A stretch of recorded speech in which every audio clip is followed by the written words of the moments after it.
नमस्कार, मैं हूं आपके साथ राखी लांबा और आप देख रहे हैं न्यूज एक्सप्रेस। राजनीति में समय का खेल बड़ा ही दिलचस्प होता है, इसलिए मंझे हुए राजनेता हमेशा सही समय का इंतजार करते हैं और वक्त की नजाकत को समझते हुए सियासी मैदान में ऐसी धोबी पछाड़ लगाते हैं कि विरोधी चारों खाने चित्त हो जाते हैं।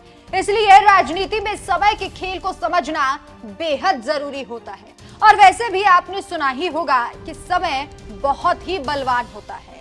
महाराष्ट्र की राजनीति में एक बार फिर से वक्त ने करवट मारनी शुरू कर दी है और ये समय बदला है लोकसभा चुनाव के नतीजों के बाद।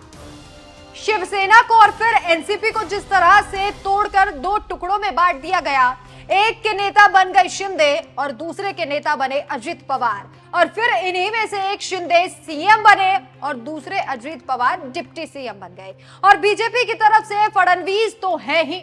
मतलब ये सब कुछ देखकर आप समझ भी गए होंगे कि महाराष्ट्र में किस तरह से जोड़ तोड़ की राजनीति हुई है। लेकिन अब समय ने फिर से करवट मारनी शुरू की है और एक बार फिर से महाराष्ट्र की राजनीति में उथल पुथल हो रही है। लेकिन इस बार हवा का रुख बिल्कुल विपरीत है। महाराष्ट्र में लोकसभा चुनाव के जो नतीजे आए हैं उसे देखते हुए जो मंझे हुए नेता हैं उन्होंने अंदाजा लगा लिया है कि अब समय बदलने वाला है। इसलिए एक तरफ शिंदे गुट का शिवसेना परेशान है, तो वहीं दूसरी तरफ अजीत गुट के नेता एनसीपी को छोड़कर शरद पवार के पाले में आ रहे हैं।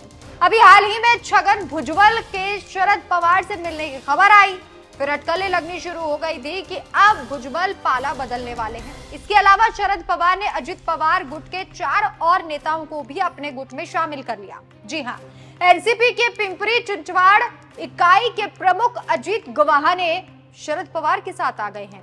अजीत पवार के गुट से इस्तीफा देने के बाद पिंपरी चिंचवाड़ इकाई के प्रमुख अजीत गवाहाने ने कहा था, मैंने कल इस्तीफा दे दिया। आज हम दूसरे विधानसभा क्षेत्र के सभी पूर्व नगर सेवकों के साथ बैठक करेंगे, उसके बाद हम अपनी आगामी रणनीति तय करेंगे। आगे उन्होंने कहा, आज हम पवार साहब का आशीर्वाद लेने जा रहे हैं, हम मिलकर कोई फैसला लेंगे।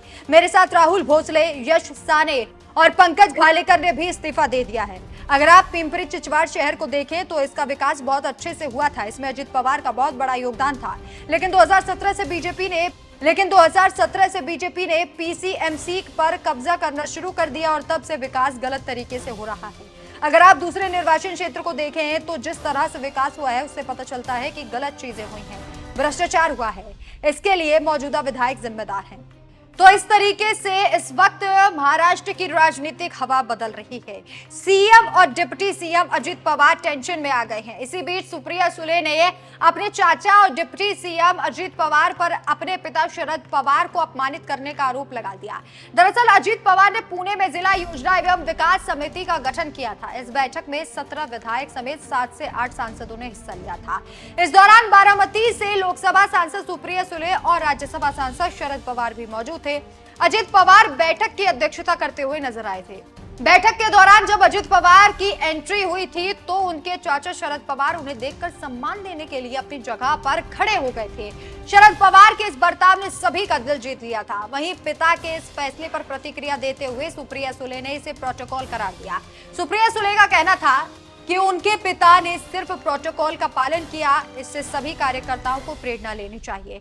इसके अलावा सुले ने आरोप लगाया कि शरद पवार को बोलने का मौका नहीं दिया गया। शरद पवार आम लोगों से जुड़ा सवाल पूछना चाहते थे, लेकिन उन्हें बोलने की इजाजत नहीं दी गई और उनका कहीं ना कहीं अपमान किया गया। हालांकि अजित पवार ने इस आरोप पर अपनी सफाई देते हुए कहा, नियमों के अनुसार वे चर्चा में भाग नहीं ले सकते, मैंने सिर्फ नियम याद दिलाए हैं।